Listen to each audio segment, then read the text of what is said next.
Wednesday with the kids, with the older group, on what was described as the solitariness of God. And so I want to read that and talk with the kids real quick about it. Any of you kids tell me what that was about, the solitariness of God? Any of you from the older group? Chris? It's what? Done or existing alone. But when applied to God, what do we mean? You don't know. Okay. Selena? Okay, so God made the earth alone. He was alone, right? And Mr. Scott talked about it a little bit today already. There's the idea that from eternity past, whatever that means, right? We kind of imagine things going on forever, and we know that's not far enough, right? Charles Leiter tends to say, how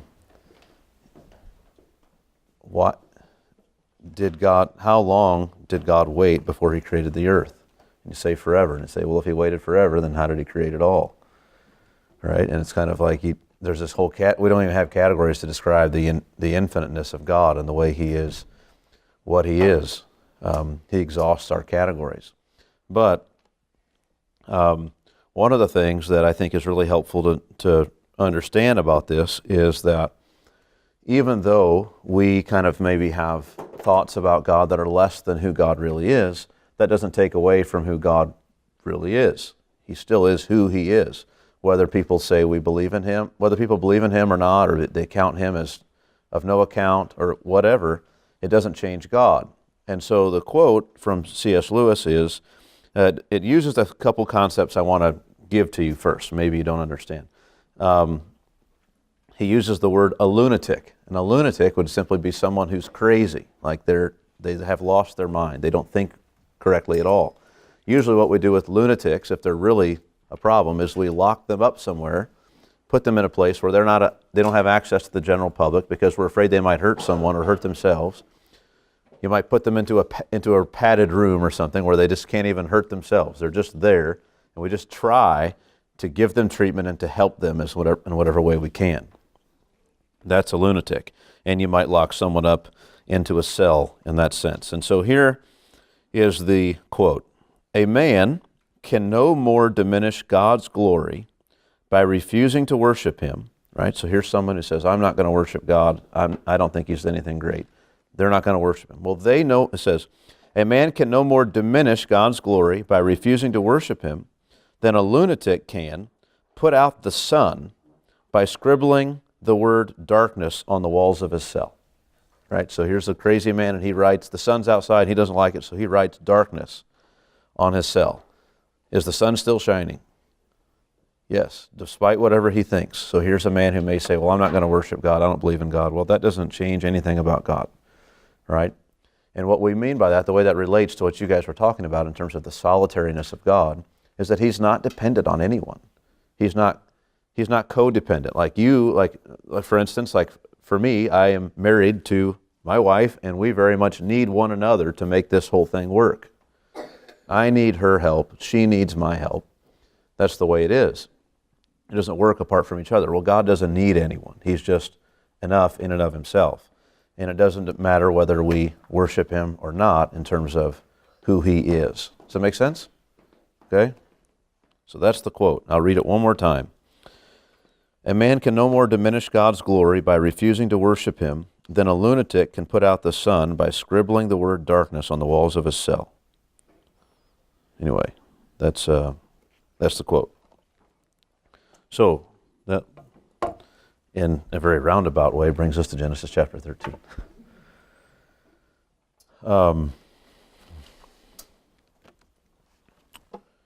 Title for today's message is Abram walks through conflict by faith in God. He walks through conflict by faith in God. This is a very different picture from what we just saw last week about Abram. And there's reasons for that change, and we'll talk about those briefly, but this is where we are. Abram walks through conflict by faith in God. We continue our study of the life of Abraham. Again, here we are in chapter 13 now.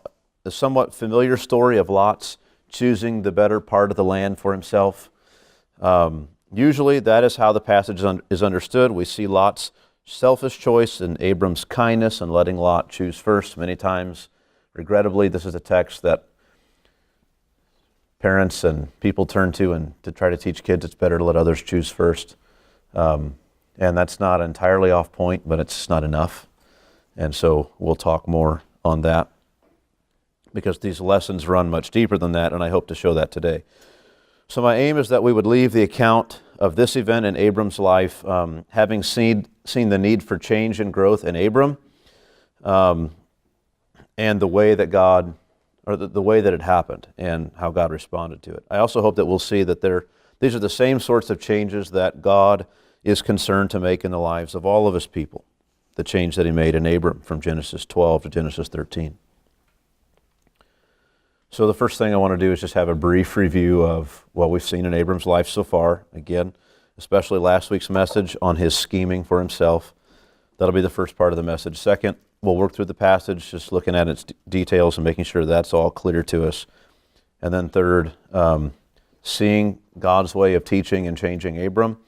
I hope to draw some very obvious conclusions for ourselves as we apply this text to ourselves and sit under it rather than just examine it. We want to sit under it as disciples of the Word. So let's just, why don't we pray, then we'll read the text, and we will begin.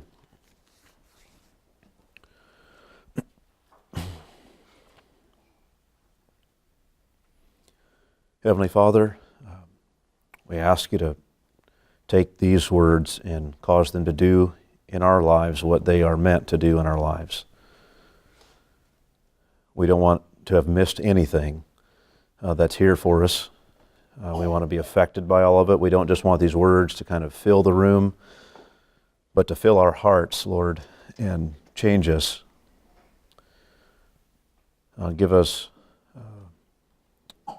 sustenance this week as a result of the things we see here. Cause us to see things afresh and different and new, and to have a greater appreciation for your patience and your love and your resolve in our case as well. In the name of Christ, we pray these things for his honor and his name. Amen.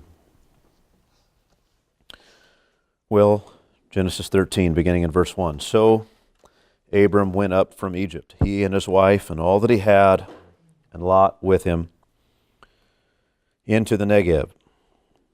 Now Abram was very rich in livestock, in silver, and in gold, and he journeyed on from the Negev as far as Bethel, to the place where his tent had been at the beginning, between Bethel and Ai, to the place where he had made an altar at the first. And there Abram called upon the name of the Lord.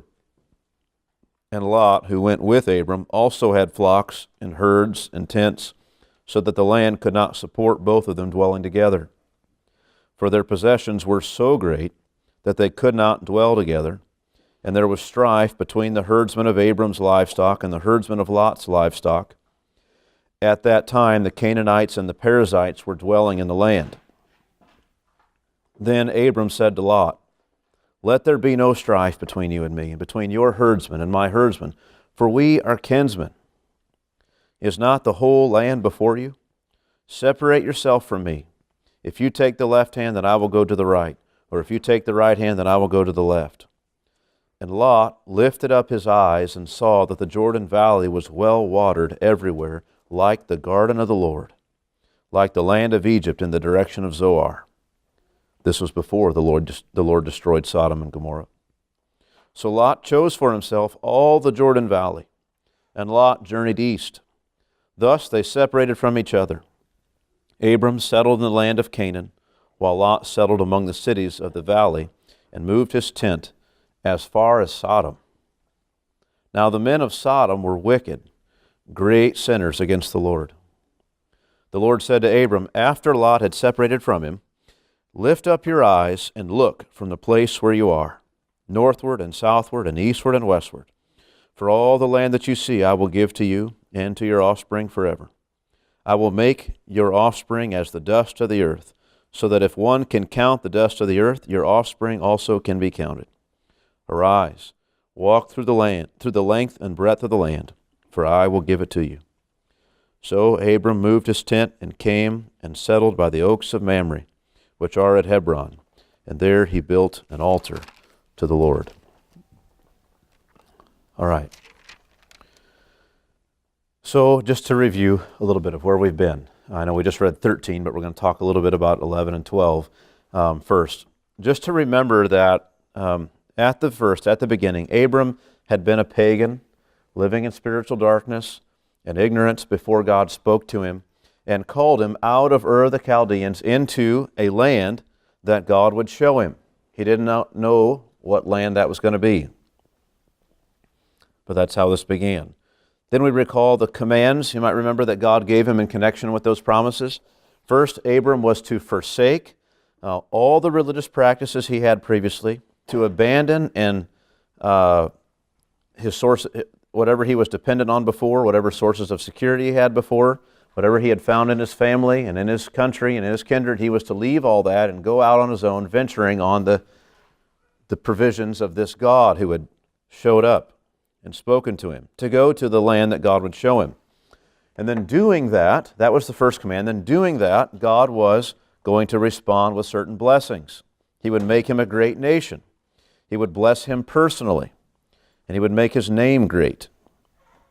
So in abandoning everything and casting himself on God, he would find that God was going to bless him in all these ways. And then there was a second command. Abram was to receive that favor, that blessing from God, as a means of blessing others the same way God had blessed him. Doing that, then, he would find God's further help and God's further kindness in blessing three things: blessing all those who bless Abram, and in cursing every individual who treated Abram lightly or with ill will, and then finally in ensuring that in Abram's efforts to bless others, that every family on the earth would receive this blessing one day. So this is Abram's call and command and the promises God gave him. And that's really the extent of it until now, until we get to Genesis 13, where God begins to promise him something more. But initially, it's just this: a great name, a great nation. I'll bless you personally. You're to be a blessing in this place where I send you. And as you do that, I'll bless those who bless you. I'll curse those who curse you. And this blessing I give you that you extend to others will go out through all the earth, and every family of the earth will receive of it. It's a wonderful promise, but there's a lot of things that we associate with the promises that Abraham received from God that are not yet mentioned. And they come later as a response to Abram. Sometimes when Abram does something as he should do and God seeks to reward him and give him some further assurances. Other times when Abram's faith is failing and weak and God seeks to build his confidence, and God comes along and says, look, I'm really going to do this thing. And I'll tell you how much more I'm going to do even than you realize now. And so God is working with him all the way through. But this is how it begins.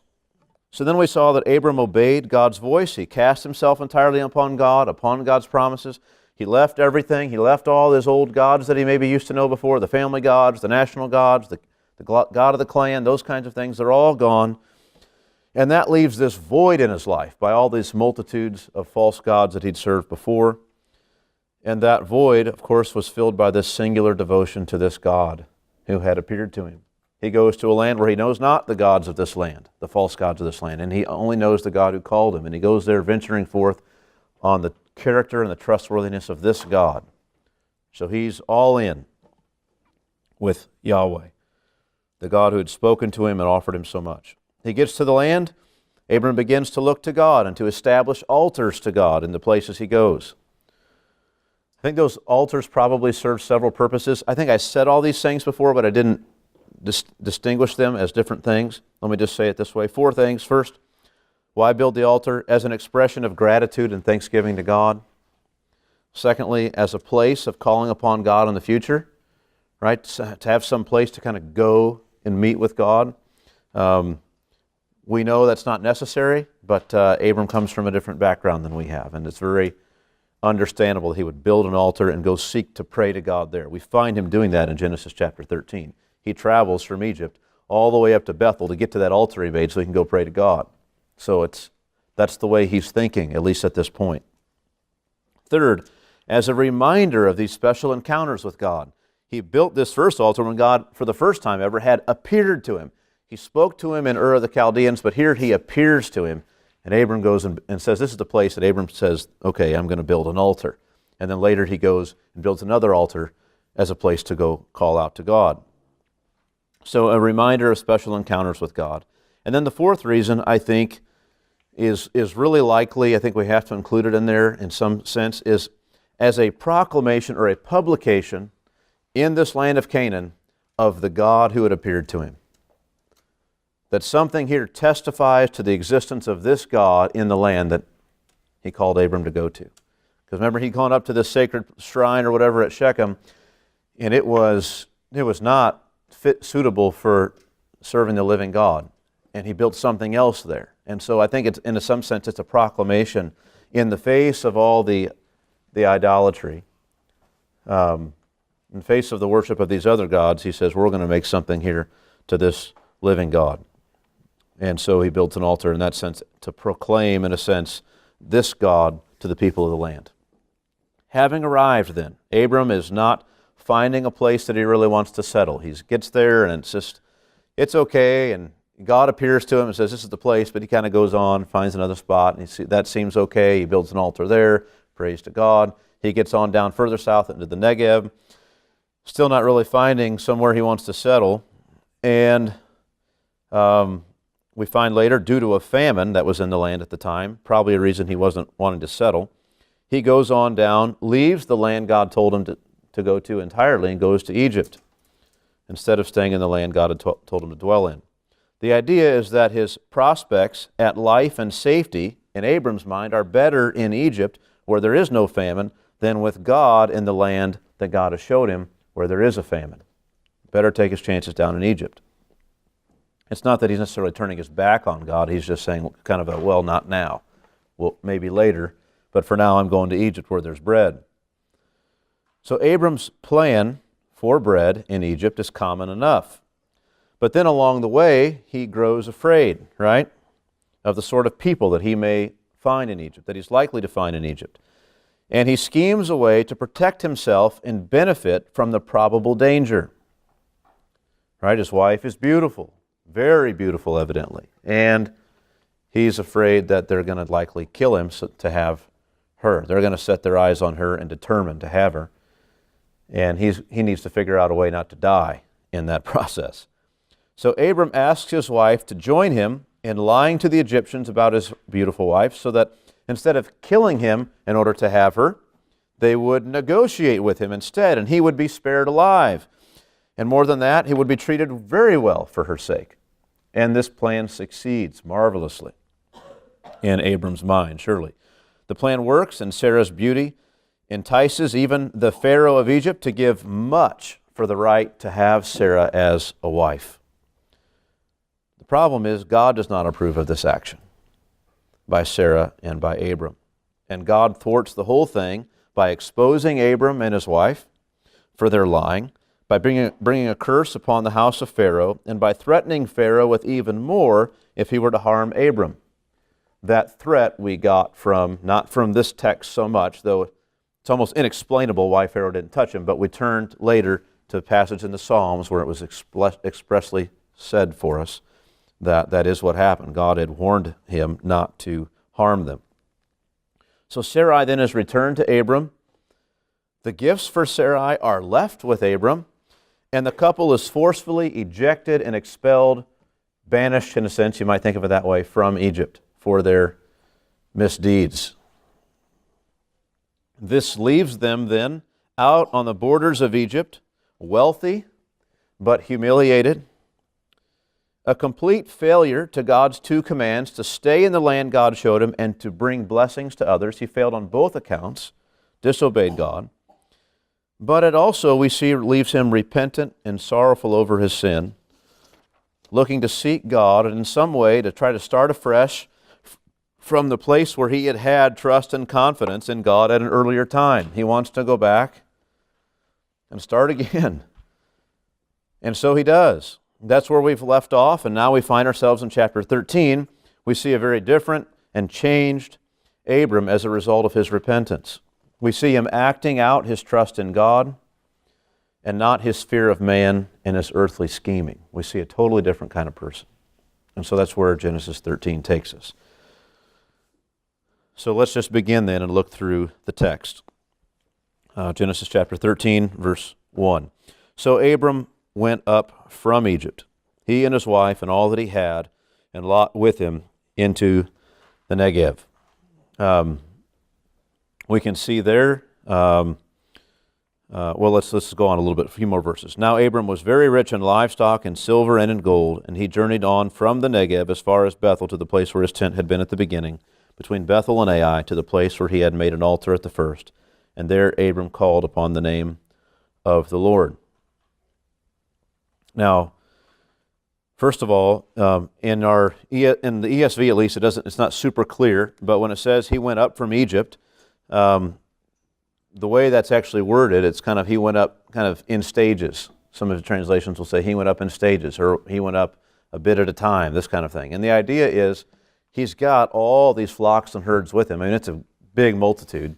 And you don't just get on the road and travel and you don't stop. You stop at the watering holes for days while you wait for all your livestock to get well watered and cared for, and then you journey on for another couple days. Then you stop again at the next watering hole where you have a spot because they're passing through a desert area. And you go kind of stage by stage back into the land. And so this is what they do. They cross through that desert to get to the Negev. From Egypt to the Negev, they cross and they go in stages. So he goes up from Egypt, he and his wife and all that he had, and Lot with him. They get eventually into the Negev, which is part of the Promised Land. It's kind of their entrance into the Promised Land from Egypt. They arrive in the southern area of Canaan. It's desert region mostly, but there is enough water and wells to make it. You could graze your animals there, that kind of thing. They can stay there if they wanted to. Now, it's interesting to point out, and this is a help to us as we think about Abram's repentance, just to notice that he wasn't content with just getting outside of Egypt. Remember, he left this land of promise because there was a famine. He goes to Egypt, he's kicked out of Egypt, and he doesn't just kind of say, well, where to now? He goes back. He's not content just to go out of Egypt. He journeys on into the Negev. He journeys on up to Bethel, the place where he had built the altar before. That's all on his own initiative. He wasn't, exiled to go to Bethel. He wasn't carried by troops all the way back to Bethel. He was kicked out of Egypt. They get to the borders of Egypt, and those soldiers go back. And Abram says, well, now what? Well, he knows exactly what. He wants to go back to that altar. He wants to seek God. He sought to journey on to the place that he had last really called upon the name of the Lord. I just would say that really is a good picture of repentance anyway. Right? A seeking on your own part to go back to the place where you'd called on God. Now then Lot, we have here, and Lot went with him. And up until this point, it wasn't evident that Lot was there at all. We didn't know Lot even went down to Egypt. But Lot has traveled with him from Ur of the Chaldeans to Haran, then from Haran to the land of promise, from the land of promise to Egypt, and now from Egypt back into the land of promise. So Lot is with him in that sense. We'll read here in a minute about Lot's benefit from Abram's lie as well, but here we are. Abram, here he comes, and he is very rich, it says, in livestock and silver and in gold. And he journeyed on from the Negev as far as Bethel to the place where his tent had been at the beginning, between Bethel and Ai, to the place where he had made an altar at the first. And there Abram called upon the name of the Lord. So he's certainly enriched financially, but that's not what he's been after, right? He came down there thinking to escape with his life and things would go well. The way things turned out, he's got all these things, but he takes all that stuff and travels with it all. He doesn't let it all go. He takes it with him, but his purpose is to go seek God. He doesn't just go find a place where they could graze and settle down and kind of wait. And just mark this, and this will come out later as I kind of bring some application. The first thing Abram does when everything's exposed and he's humiliated and he's done wrong and he realizes what he's done and he's confronted with it, is he sets out straightway to go seek God. He doesn't just kind of remain aloof and his failure drove him, actually in his mind, drove him to go seek God again, not to stay away from God and say, well, I've messed it up. Maybe in another 10 years he'll speak to me again and offer me something else. He goes to seek God. That's a real picture of repentance again. Now we go on. And Lot, verse 5, who went with Abram, also had flocks and herds and tents, so that the land could not support both of them dwelling together, for their possessions were so great that they could not dwell together. And there was strife between the herdsmen of Abram's livestock and the herdsmen of Lot's livestock. At that time, the Canaanites and the Perizzites were dwelling in the land. We're down to the end of verse 7. Up until now, all of Genesis chapter 13 has been setting up the situation. And that includes what I just read, all the way down to verse 7. It's just kind of the setup for what's going to happen. Here's the problem. Here's the situation, and here's why it's a problem. Now let's see how Abram deals with it. Okay, we had a problem before. Abram went down, there was a famine in the land. How did he deal with it? Well, he said, okay, we're going to lie, we're going to scheme, this is how we're going to do this, and we'll do whatever is necessary so that I can come out ahead. This time, he's in a kind of a similar situation. Things are tough, and there's going to be some tensions, and it's partly the fallout of the lie in Egypt. But here he is, he's got to deal with this thing again. How's Abram going to respond? And we see a vastly different Abram. But all in this setup, we find some more details. We find some things about Lot. First of all, Lot, who went with Abram, also had flocks and herds and tents. So not only did Abram get rich off of, in a sense, selling Abram's wife, but so did Lot, right? Lot made out like a bandit too. I mean, these two guys came out with so much stuff, they can't even be in the same area now without their herdsmen fighting over grazing lands and wells and stuff like this. It's ridiculous. They've got so much stuff, it's like they can't even dwell together. The land, it says, could not support both of them. If they're going to try to be in the same place, there's going to be constant tension because there's so much demand upon the land because of how much stuff they have. What a thing. Lot, who went with Abram, also had flocks and herds and tents, so that the land could not support both of them dwelling together, for their possessions were so great that they could not dwell together. And there was strife between the herdsmen of Abram's livestock and the herdsmen of Lot's livestock. Then there's this curious phrase. At that time, the Canaanites and Perizzites were dwelling in the land. We ran into that in chapter 12 too. You remember, verse 6. Abram passed through the land to the place at Shechem, to the oak of Moreh. At that time, the Canaanites were in the land. Remember, it was like they were telling us that for a reason. Moses didn't just say, oh, just by the way, as a matter of historical intrigue, you might want to know, the Canaanites were dwelling in the land. And we all say, great, I was wondering where they had gone to. Like, that's not it. It's telling us, hey, their religious practices were active at the time. That's what this place at Shechem was. We're to get that. And we're to get a sense of Abram kind of feeling like he's coming into a hostile place, a place who doesn't recognize the God that he came to serve. But that God told him to be here and to stay here. And there's a sense in which you're kind of coming into enemy territory. And he had to feel that. And we're meant to see that. Here, why is it that are we really meant to believe? Think of this. This is the land of promise. That the Israelites are going to come in. This land is going to support a whole nation of people. And Moses just gets done telling us that this land of promise flowing with milk and honey, can't even support Abram and Lot. That's ridiculous. It's unbelievable. You can't believe it. Like, there's no way a land that can support a whole nation can't support two guys and their stuff. Well, the reason it can't is because the Canaanites and the Perizzites are there in the land. They're settled, which means all the choice places are occupied by the Canaanites and the Perizzites. So Abram and Lot are out there on the fringes of town, out in the areas between the towns, the places that nobody's really laid claim to too much, that they let the passersby come graze out there. That's where they are. And that land, they have so much, there's nowhere really where land is like that they can be together. If they're going to be together, there's just not any geographical place that really is going to not cause strife between them.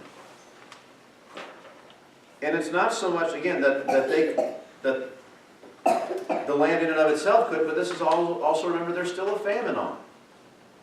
So resources are scarce. So the best watering holes and the best fields to graze on, what's going to happen? If I'm Lot's herdsman, and I go up there and I know that there's a well just over that hillside that I can see right now, and we start taking off when we get there, and all of Abram's guys are there, and they've been there for the last 2 weeks, and they've never let us head a turn at that place, and we've got to go another 7 miles with the livestock to go water at a place it's not near as good. You've had your turn. We're all here together. You guys go. We're not going. We were here first. Why should we go? We have more such and such. You can see the strife beginning. Or you guys grazed that down too far. Now there's nothing left for us in that field. We've got to go all the way over here. And the strife begins. And this is what happens. It's not that there's not enough in the whole land, but there's those choice parts of the places of the land, there's friction there. They can survive, but they can't get along. This is the problem. And that's the way it is with people. We're not surprised at that. When things are difficult, people have to rub up against each other for resources. There's a lot of friction. Sometimes it's best to figure out another solution. Separate. And so this is what Abram proposes. So again, the famine is still on. Resources are scarce. There's quarreling among his herdsmen and Lot's over the best and most easily accessible of these places. Other people are in the land, occupying most of the land. They control the water rights and the grazing privileges that go with it.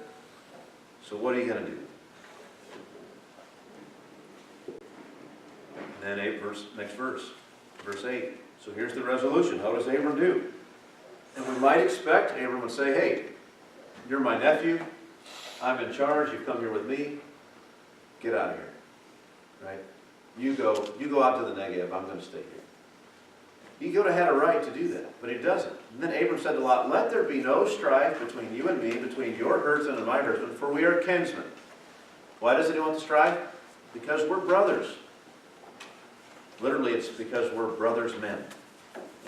Something like this. Kinsman's a pretty good translation, really. Right? We're men, brothers, we're related. We're family. We shouldn't have this quarreling. It shouldn't be. And what does he say to Lot? This is incredible. Is not the whole land before you? He says, look, wherever you want to go, pick it out. Anywhere you want to go. You separate yourself from me. So you go. If you take this side over here, then I'll go to the other side. If you take this side over here, then I'll go. Whatever you choose, I'll take what's left. You choose. Pretty generous in a sense. That's like really, really generous. Right? It's been promised to Abram. And it's as though, and I want to underscore this, it's as though because it's been promised to Abram, by God, he can say, take whatever you want. Now, the land itself, in a sense, hasn't been promised to him yet. But what's been promised to him as of now, so far, is that God's going to be with him to protect him. He'll bless him. He doesn't need to strive and scheme for his own advantage. God is for him. That's really all he has right now. I'm for you, and I want you to take that aspect of me being for you and blessing you and be a blessing to others. So what does he do? He does that. He looks at Lot and says, take whatever you want. Wherever you want to go, I'll just take whatever's left. Is not the whole land before you? Separate yourself from me. If you take the left hand, then I will go to the right. If you take the right hand, then I'll go to the left. And Lot, what does he do? Lifted up his eyes. Notice that verb. He lifted up his eyes and he saw. Now, that's not so important for right now, but it'll be important in a minute. Lot lifted up his eyes and he saw that the Jordan Valley was well watered everywhere, like the garden of the Lord, like the land of Egypt, in the direction of Zoar. And then, because no Israelite reading this at the time or afterwards, and no one who goes to this land of Canaan ever since then would ever believe that, because of what God did later, it tells us, now this was before the Lord destroyed Sodom and Gomorrah. And that's where Sodom and Gomorrah were. They were down in that valley. Down on the southern, it looks like on the southern edge of the Dead Sea, what is now the Dead Sea. Right? So this is the land. So this is what Lot does. Next verse. So Lot chose for himself all the Jordan Valley, and Lot journeyed east. Thus they separated from each other. That's how they split up. This is the way they split up. So Lot chose. What did he choose? Well, he chose this again, this Jordan Valley. Why? It was well watered everywhere, like the garden of the Lord. Then what else does he say about the land? Like the land of Egypt, right? Like where they had left. I mean, it's in one sense it's like the land of Egypt because it has a river. It's not beholden. It's not requiring all the rain for every time they have anything good in the land. It has a river, so the land is lush. Still today, in parts in the Jordan Valley, it's very lush. It's like the greatest, the most productive of all the land of Israel. It's still that way. Even after the Lord destroyed Sodom and Gomorrah, a lot of that land is that way. But it says also, verse 11, so Lot chose for himself all the Jordan Valley. That's kind of amazing. Like he didn't say, hey, I'm going to go down into the Jordan Valley and I'm going to kind of go down into the valley. You can kind of come over here on the edge still. I'm not going to take that. He chose all the Jordan Valley. It's like he looked out and all the land that they saw that was good, he's like, I'll take all of that. Thank you. All the Jordan Valley. Literally, the circle of the Jordan Valley is what it said. I mean, whatever kind of is you would think of as kind of connected to the Jordan Valley is like, oh, that's mine. You can take the rest. It's really selfish. It's really self-seeking, certainly. It's no different than Abram was in Egypt. It's no different than most people would have chosen. I'm not too down on Lot for this, but it does show some real selfishness. I mean, it's not a credit to him for sure. But this is what he does. He chose for himself all the Jordan Valley. And it says, and then this curious phrase, and Lot journeyed east. And he did, in fact, journey east. But I'll just say this, every time so far in Genesis that anyone has journeyed east, it's been away from God. Every time. Like it's been literally away from God.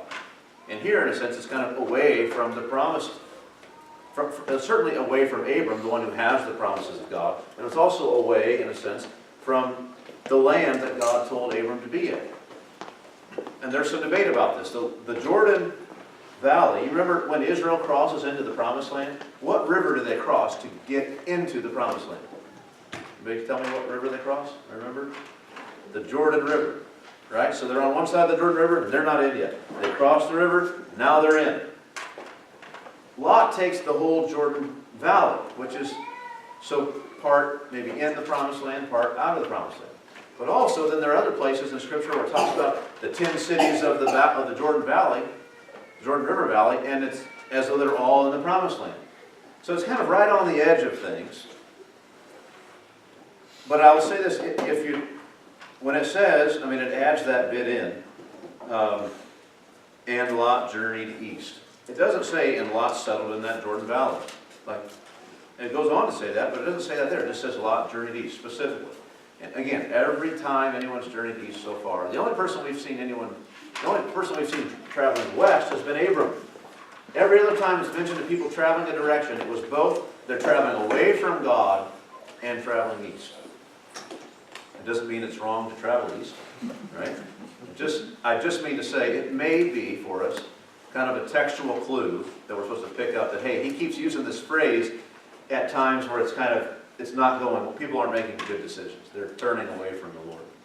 And this may be, in fact, what Lot is doing. We certainly know it is what Lot does, ultimately. But it's probable that it's already here. I mean, we see him not learning the lessons that Abram learned in Egypt. God's not dealing with him the same way he's dealing with Abram. And Lot, when he goes to separate, he doesn't say, no, how should I separate from the one to whom God has promised to be a blessing? He just says, I'm out of here. Look at this land, I'm going. And he leaves. He takes what seems best to him. Certainly what, in his mind, was the better part. It says, thus they separated from each other. Verse 12. Abram settled in the land of Canaan, while Lot settled among the cities of the valley, and moved his tent as far as Sodom.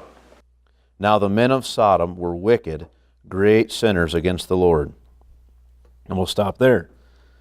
If we needed further proof of Lot and what he's like right here we see it.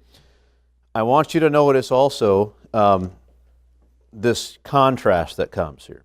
Thus they separated from each other. Abram settled in the land of Canaan, while Lot settled in the cities of the valley and moved his tent as far as Sodom. You have this contrast where both men, like there's this phrase as part of the sentence that's said about Abram. Abram, his name is first. Abram settled in the land of Canaan. And Lot settled over here. And there's this contrast between the two men. And that contrast dominates all of the rest of Lot's stories and he and Abram's interactions. There's this contrast between these two men. We find it again and again and again. And I'd said before, I really feel like Lot is kind of a foil for Abram. Some of you kids especially don't know what that means. Some of you adults might not know what that means. But when you have one person who maybe they're one kind of character and you want to highlight what they're like, if you can have another character who is opposite them in every way, they're the foil, right? They're the foil. And Lot is kind of like, in science, like your control, right? You do an experiment in science, you need to see if this one thing you think has a certain effect, and you want to know, is this the cause for it? And you got to have another part of that experiment where you don't include that cause, and you have a control. Well, the control for us to understand Abram's life is Lot. Lot didn't have the promises from God. Lot didn't have God determined that that Lot was going to be a source of blessing, but Abram did. And so these two men who are from the same family, the same religious background, the same everything, same towns, they go and they travel together into this land. They tell them the same lies. They're doing all the same stuff. They have the same interests when they get there, generally. They're the same deceptive kind of people. But Lot just goes on and lives that way. And we see what his life ends like. But Abram is something totally different. And God is involved in his life to change him and to transform him. So we see that. But we see that contrast begun here. Abram settled in the land of Canaan, while Lot settled among the cities of the valley and moved his tent as far as Sodom. Now, if you had a Bible map, and you could see that a lot of times Sodom isn't on there to have a little question mark, but up from Bethel, he crosses over into the Jordan Valley, and he travels probably like 60 miles or so down to Sodom. So it takes him some time to get there, but he eventually comes to settle, it says. What does it say? He moved his tent, or he pitched his tent as far down as Sodom. And what does it immediately want you to know about Sodom? Now the men of Sodom were wicked, great sinners against the Lord. It couldn't be any more emphatic. It doesn't just say they were sinners against, it doesn't say they were sinners. It says they were sinners against the Lord. And it doesn't say they were just sinners against the Lord. It says they were wicked sinners against the Lord. And it doesn't just say they were wicked sinners against the Lord. It says they were wicked, great sinners against the Lord. It's like all these superlatives to talk about how evil they were. They're so evil, in fact, we read later, that God is moved to judge them mightily before the time of judgment, right? Long before, he comes in and moves in and destroys this place due to how evil it is and how wicked it is. The last time God's done something like that was in the flood, right? Up until this, the last time God had done this kind of thing was in the flood. At the Tower of Babel, He didn't destroy all those people. He just messed up their plans, caused difficulty for them, scattered them around the earth. But He didn't kill them all. But this is an actual judgment. This is the kind of people. So Lot, he chooses what looks best, and it's like that's his only concern. He goes and he settles in a place that is, goes down as far as Sodom. Now the men of Sodom were wicked and great sinners against the Lord. That's a curious phrase too. How are they sinners against the Lord? I thought they didn't know God in this place. Right? Weren't these people all out worshiping false gods and kind of just living for themselves? Yes. And the Bible doesn't acknowledge that category as people who sin but not against the Lord. It's like they say, well, we're serving this other God. Well, but you're sinning against God. And this is the way that it was. There they are, sinners against God. So this is Abram's response. This is the way he responds. He just says, you choose, I'll choose, I'll get what's left over. So then verse 14, God steps in and speaks to him. This is a very different interaction or response from God than the last time we saw in Genesis 12. In Genesis 12, God intervened, cut Abram and Sarah off from their lives, sent plagues upon Pharaoh, and rebuked Abram. Here, it's something totally different. The Lord said to Abram, after Lot had separated from him, he says, lift up your eyes and look from the place where you are, northward and southward and eastward and westward, for all the land that you see I will give to you and to your offspring forever. I will make your offspring as the dust of the earth, so that if one can count the dust of the earth, your offspring also can be counted. Arise, walk through the length and the breadth of the land, for I will give it to you. So Abram moved his tent and came and settled by the oaks of Mamre, which are at Hebron, and there he built an altar to the Lord.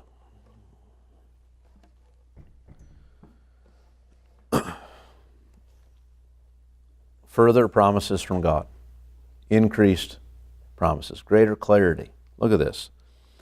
The Lord said to Abram after Lot had separated from him, lift up your eyes. So here's Abram and he's thinking, you imagine what's in Abram's mind as Lot leaves for the well-watered valley. It's just like, really? I knew I shouldn't have let you come on this trip. Right? His little nephew, this little weasel. Look what he did. But he's got to deal with it. And he's got to say, he's got to say, God's going to provide for me. It's enough. Right? I'm content. Like God said he's going to do these things for me. I'm just going to trust it. I'm a blessing now to Lot, and he's got, yes, the blessing that I wish I had, but he's got it, and God's enough. And God responds to that bit of confidence with this extra promise. He says, get up, stand up, lift up your eyes, just like Lot had lifted up his eyes, right? Abram told Lot, wherever you want to go. Lot lifted up his eyes, and he looked, and he saw this valley. And God says to Abram, lift up your eyes and look from the place where you are. Look up north, look south, east, west. All the land that you see, I'm going to give it to you and to your offspring forever. What a thing. Now, until now, any thought of offspring had just been kind of hinted at or maybe implied. I'll make of you a great nation. How might that happen? Could happen through political alliances. Could happen in a lot of ways. How would Abram become a great nation? But now he's told explicitly he's going to have offspring, not just one or two. I will make your offspring as the dust of the earth, so that if one can count the dust of the earth, your offspring also can be counted. Arise, walk through the length and breadth of the land, for I will give it to you. Now, I want to contrast something for you so that you see something you probably have never seen in this text before. It does not say, here's a time where God promises to Abram to have descendants as many as the dust of the earth. Now there's another time later where Abram says, what about these descendants? And God says, I'm going to give you descendants as many as the stars of the sky. And then the text says, right after, and Abraham believed God. And God counted to him as righteousness. It does not tell us that Abram believed God here. It doesn't tell us that. Now, that doesn't mean he discounted God entirely, but there's a sense in which it takes some time and some convincing to believe all this. And what he does now is he's thankful that God's appeared to him again. He believes some of this. God's saying, I mean to give you all of this. I want you to get up and start walking through the land and explore it a little bit. It's all going to be yours. And he goes and he does that some, and then he goes and settles over at this guy's place named Mamre, who's got these oaks, or these terebinth trees, same thing like out at Shechem. He goes there and he, thankful to God, builds an altar to the Lord. But it doesn't say he believed God and God counted it to him as righteousness. Which just, to me, just shows not that there's no belief, but there's not yet a wholehearted confidence in God. There's enough to make him willing to offer things to Lot. And that's a lot of faith, really, in and of itself. To trust God enough to say, you take the better part. There's enough to have to take some stock and some confidence in the fact that God's saying, I want to give you all the land. Go on, explore it some. But this matter about children, it's a little hard to believe. Hard to swallow.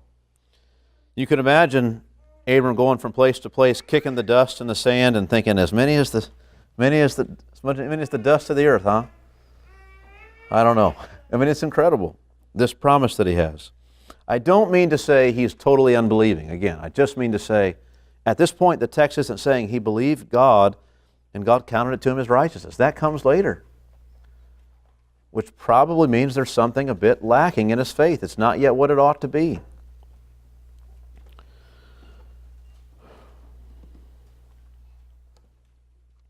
Arise, walk through the length and the breadth of the land, for I will give it to you. So Abram moved his tent and came and settled by the oaks of Mamre, which are at Hebron. Now, where is this place? Well, if you look at Genesis chapter 14, look at verse 13. We're just asking the question, where is this place and what is it? Well, Hebron is a town.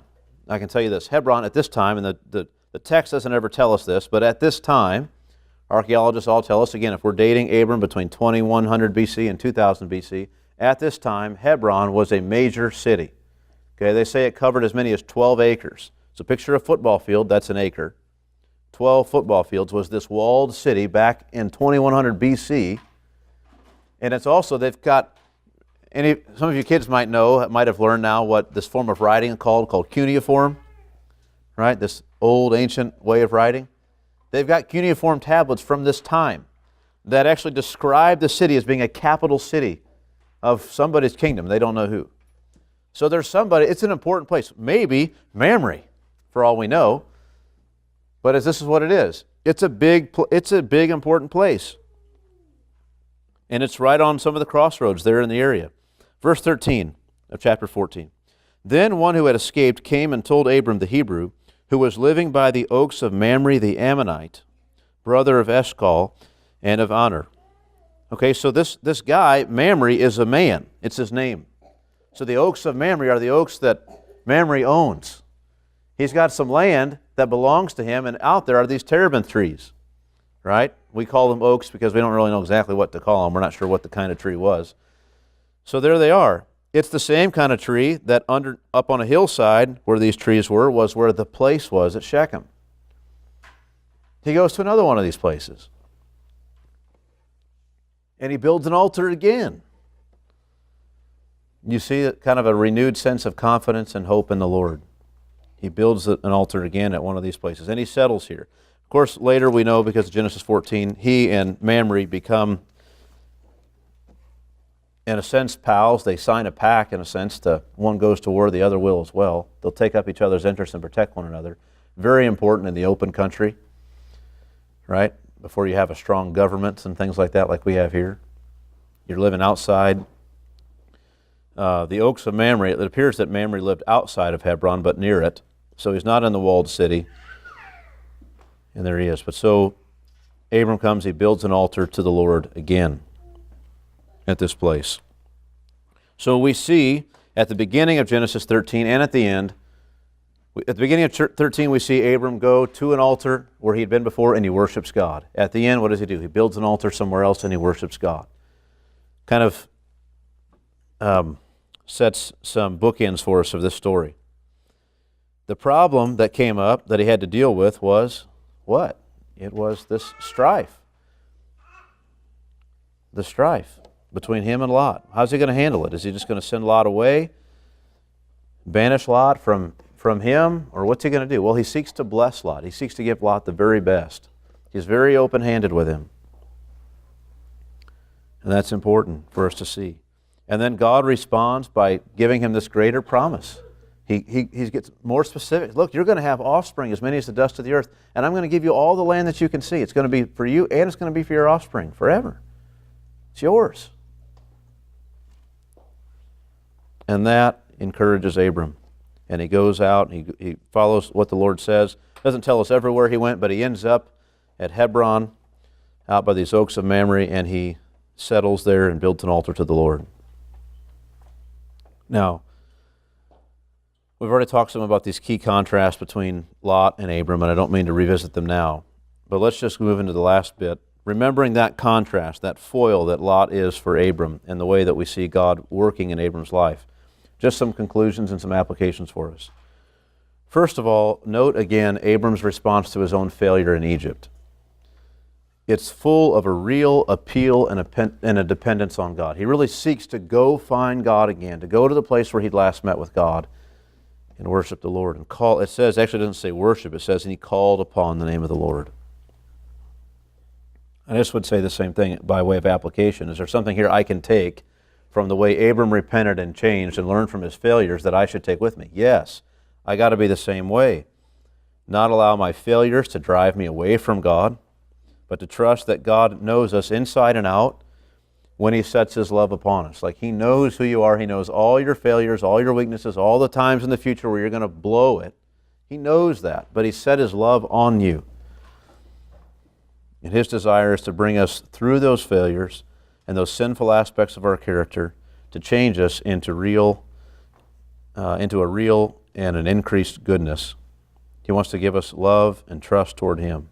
He wants that to be worked in our lives, right? That we have a love for God, that we trust Him. When things are difficult, when things are easy, we'd be looking to God. Those are things God works in us. Those are changes that have to happen. They don't happen overnight, right? You don't become a Christian and suddenly you're perfectly a Christian.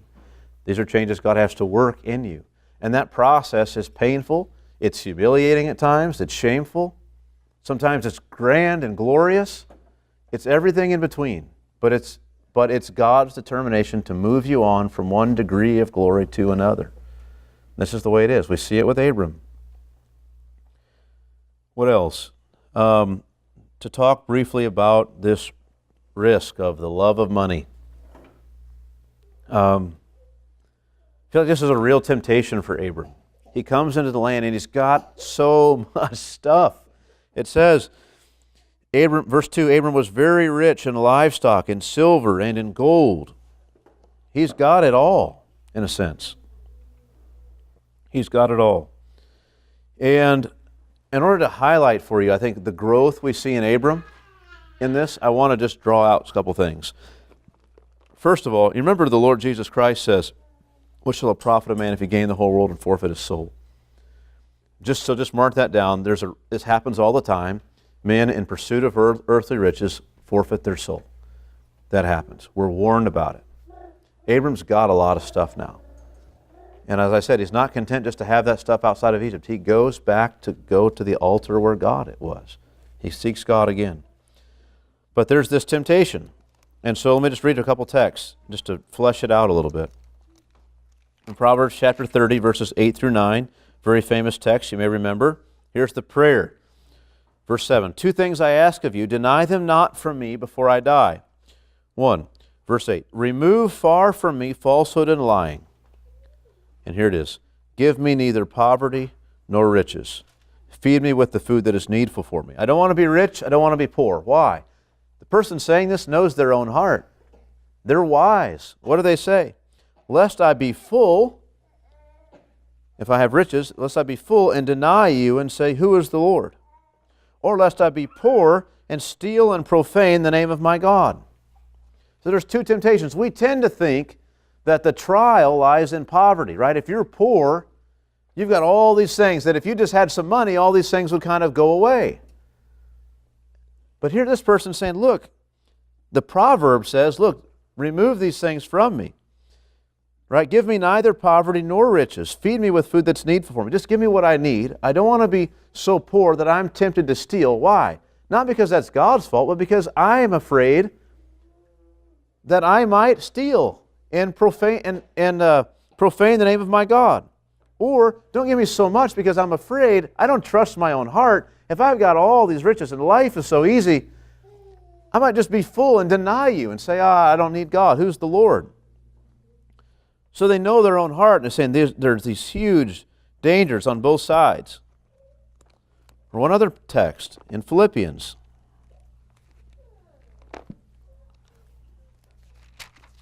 Chapter 4. Famous statement from Paul. We like to quote it all the time. I don't think we usually realize much what it means. Paul says, I know, right, he just got, let me just read verse 13. Well, let's start in verse 12, that's fine. I know how to be brought low, and I know how to abound. In any and every circumstance I have learned the secret of facing plenty and hunger, abundance and need. I can do all things through Him who strengthens me. Look at verse 11. Not that I'm speaking of being in need, for I have learned in whatever situation I am to be content. I know how to be brought low and still be content. I know how to abound and still be content. In any and every circumstance, I have learned the secret of facing plenty and being content, and hunger and being content, of abundance and being content, and in need and being content. I can do all things through Him who strengthens me, right? The all things he's talking about is how to avoid the temptations of wealth and poverty and everything in between. And Paul says, I have learned. I've learned this. I've learned. It wasn't automatic. It wasn't easy. He's saying, look, it's taken some time, but this is what I've learned how to be able to do this. Which is why I'm not really concerned with whether you send me money or not. Even though I'm in desperate need, I can be in need and still be content. And there's been times I've had plenty and I've been content. I've not found my happiness and my security in those riches. So here's the question that kind of comes up for Abram. Not just how would Abram handle quarreling, but how would Abram handle quarreling brought on by prosperity? Right? These are problems, we might say today, first world problems. Right? I mean, here's Abram in the third world, right? He's back in the ancient world, but he's so rich that now relationships that used to be easy, there's so much work that goes into caring for all the stuff they have that people are having arguments. I think about that. It's like what happens to your kids after Christmas. They get all these toys, and there's so much, and they want to play with all of them. Well, that's mine, and that's mine. And they start fighting over all the stuff they have. And you think, man, we as parents used to say, okay, take the stuff away. They can't handle it. Abram could handle it, right? He said, I'll tell you what, here's all the toys. You take whatever the toys you want. You have them all, and whatever toys you don't want anymore, I'll just play with those. That's what Abram did, but with the land, right? This is what he did. It's amazing. I would submit you know almost no one who's like that. You know almost no one who's like what Abram was here. This is rare. I mean, he just came back. He's got all this stuff. He's in the land that he's in the place where God said, I'm going to provide for you. And Lot's like, giving him friction. What's the problem? Lot, go away. Leave me alone. Leave town. But he said, take whatever you want. I'll take what's left. God's enough for me. Which he can only do that because of his faith in God. Which is why I titled this message, Faith, right? It's faith that works through this conflict. Now, what else? Just, I guess the question then is for us, how will we, given the chance, respond? How do we? I mean, I'm sure you can think of illustrations of this in your own life from yesterday or last week or last month or last year, and you don't have to go back that far, I'm sure. Something that's dear to you that you enjoy and somebody's in the way of your enjoying of this thing. Something about them threatens this aspect of what you really kind of want this thing. It's nice. Are we going to fight and claw for those things? Or are we going to be open-handed because of our confidence in God being for us? This is what marks Abram as so different from chapter 12 to chapter 13. He's confident that God's going to provide for him. He's not afraid. And that makes him open-handed. He actually tries to be a blessing. Remember I ended last week by saying how different would it have been? We know Abram shouldn't have left Egypt, but let's say it was all right and he went. If on his way, on his entrance into Egypt, on the very verge of it, instead of being afraid and saying, what are we going to do? We got to come up with some way to keep ourselves safe. Instead, if he were to say, Sarah, I've been lying awake at night dreaming, how might God bless the Egyptians through us? And it's like that is on his mind here. There's this quarreling, and he says, you know what, Lot, you take what's best. Whatever you decide, I'll take what's left, it's fine. And God rewards him in ways that he hadn't even anticipated. With eyes on the promises of God, with a confidence in God's character, here was Abram open-handed with the things that God had put into his hand. He was open-handed. He's generous with Lot. We can just ask for the same way. Are we going to be the same? Are we going to do the same thing? Eyes on the promises of God. We've already talked about that. Are we going to have a confidence in God's character and His kindness to us? Are we going to be open-handed and generous with the things God's given us? Or tight-fisted? Are we convinced that God also means to use us as a channel of blessing in the ways that He's blessed us? Think of this. Here's Abram. He doesn't have this promise yet, but he gets it, right? He gets this promise from God that I'm going to give you all this land. And it's like giving to Lot the Jordan Valley now has no consequence for the promise that God makes to him that it's all going to be yours. It's like, tell me the time when it's like, oh, Lot was in the way. It didn't happen. Lot appeared to be in the way in a sense, causing the strife. Things were difficult. He gave Lot the best of things, and God said, don't worry, you're going to get all that and more because I'm for you. As Christians, aren't we told all things are yours? So whatever it is, be open-handed. None of this is difficult for God. And for Abram to give Lot the land, it's no slighting of God's gift. What was the purpose of all of Abram's blessing anyway? To be a blessing to others. To be a blessing to others. So the last text I think of on this, and we'll close with this, is in Hebrews chapter 13. It's a quote from the Old Testament. I thought about going there, but I think to go to the Old Testament quote would involve us in quite a bit of text, so I don't want to do that. Hebrews 13:6. I'll start on verse 5. This is really helpful because of what it says here. Keep your life free from the love of money. Keep your life free from the love of money. So here's one of these big applications. New Testament saying, look, here's Hebrews. We've gone through all these things about people's lives. One of the main applications of this for you, from all the examples you see, is to keep your life free from the love of money and be content with what you have. For He has said, God has said, I will never leave you nor forsake you. So we can confidently say, the Lord is my helper. I will not fear. What can man do to me? That's the application. Those things. Keep your life free from the love of money. Be content with what you have. For God has said, I'll never leave you or forsake you. Therefore, we can confidently say, the Lord is my helper. Right? I will not fear. What can man do to me? Abram got to that place here. Now, he didn't stay there forever. We find him later giving in to fear. But he's beginning to learn these lessons, and they're huge.